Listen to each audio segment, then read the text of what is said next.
Finally ১৫ দিন পর আজকে মাছ পেলাম। তো আমাদের এখানে মাছ খুবই সমস্যা হয়। মাঝে, মাঝে মাছ পাওয়া যায়, আবার মাঝে, মাঝে পাওয়া যায় না।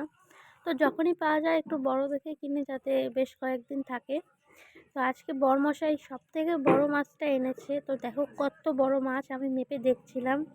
তো এত বড় মাছ আমি তো কাটতে গিয়ে পুরো হিমশিম খেয়ে যাচ্ছি।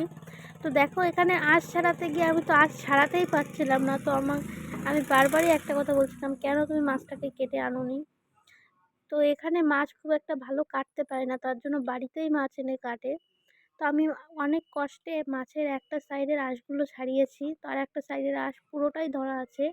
তো দেখো আমার হাত থেকে বারবার খালি পড়ে যাচ্ছিল। তো তারপরে আমি না পারায় বরমশাই এসে এদিকে মাছের আঁশ ছাড়িয়ে কাটা শুরু করলো। তো আমি খুব একটা মাছ কাটতে পারি না ভালো, তো বরমশাই সবসময় কেটে দেয়। তো আমি মাঝে মাঝে একটুখানি আঁশটা ছাড়িয়ে দিই। তো দেখতে দেখতে দেখো এদিকে আমাদের মাছ কাটা শুরু হয়ে গেছে। তো ফাইনালি আমাদের